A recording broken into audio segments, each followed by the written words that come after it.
Dear learners, আজকে আমরা শিখব অনুপাত এবং সমানুপাত সম্পর্কিত যে গাণিতিক সমস্যাগুলো কিভাবে সমাধান করতে হয়, বেসিকের নিয়ম ধরে ধরে সেগুলো আমরা আজকে জানব।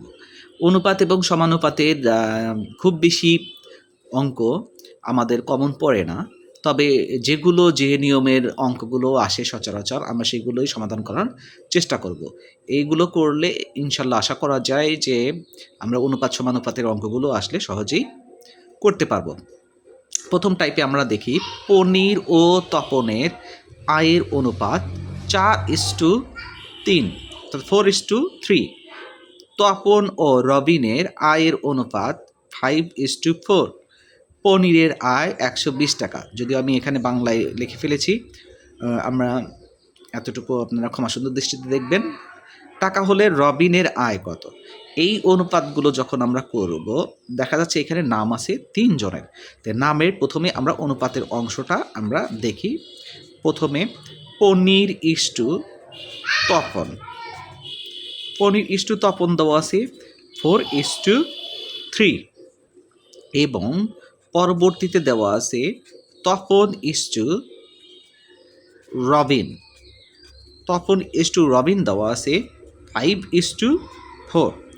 আমাদেরকে এই অঙ্ক করার ক্ষেত্রে লক্ষ্য রাখতে হবে যে এইখানে সাধারণ ব্যক্তিটাকে, কমন ব্যক্তিটা, এই অনুপাতের ক্ষেত্রে সাধারণ ব্যক্তি এইখানে তপন, এই অনুপাতের ক্ষেত্রে তপন, অর্থাৎ দুইটার অনুপাত যদি আমরা বিশ্লেষণ করি দেখা যাবে যে কমন নামটা হলো তপন। তাহলে আমরা তপনের অনুপাতটা দুই পাশে আমরা সমান করার চেষ্টা করব।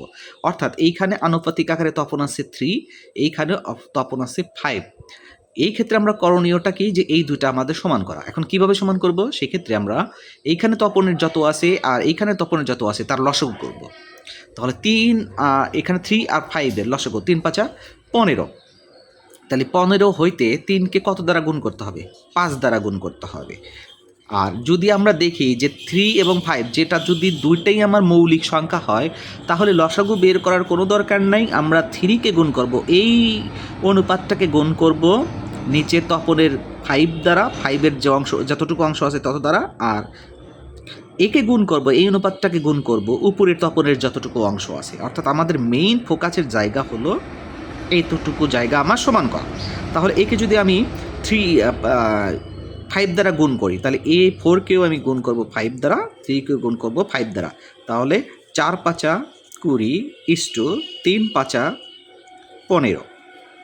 এইবার 3 দিয়ে একে 5-এ গুণ করব, তাহলে একে আমার 3 দিয়ে গুণন, একেও আমার 3 দিয়ে গুণন, অর্থাৎ অনুপাতের দুইটাকেই আমাকে সেম রাশি দিয়ে গুণ করতে হবে।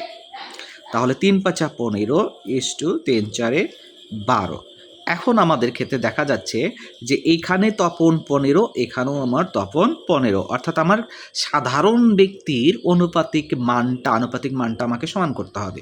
বাস এতটুকু যদি আমি করতে পারি, তাহলে এখন আমরা লিখতে পারি পনির ইস্টু তপন ইস্টু রবিন সমান সমান পনির কত? 20, পনির 20, তপন 15 এবং রবিন 12। এখন যদি আমরা কোনো আনুপাতিক রাশিকে যদি চলক দ্বারা গুণ করি, তাহলে সেই পূর্ণ সংখ্যা হয়ে যায়। অর্থাৎ এখন যদি আমি পনিরের টাকাটা বের করতে চাই, তাহলে আমি একই চলক দিয়ে গুণ করব। তাহলে পনিরের টাকা হলো, আমি এখন লিখতে পারি পনিরের টাকা সমান সমান 20x। অনুরূপভাবে তপনের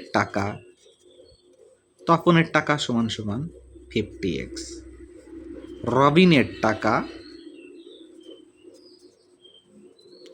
সমান সমান 12x। এখন আমরা দেখি এইখানে দেওয়া আছে যে পনিরের আয় 120 টাকা হলে, তাহলে পনিরের আয় আমার কত? 20x। প্রশ্ন মতে 20x সমান সমান আমি 120। অতএব x সমান সমান 120/20, 6×2=12। তার মানে x এর মান বেরোলো 6। তাহলে x এর মান যদি 6 আসে, তাহলে আমাকে বের করতে হবে রবিনের আয়। তাহলে রবিনের আয় কত? রবিনের আয় হলো 12x। তাহলে x এর মান যদি আমি এখানে বসিয়ে দিই, তাহলে 12 × 6, 6 × 12 72। তাহলে রবিনের আয় পেয়ে গেলাম 72 টাকা।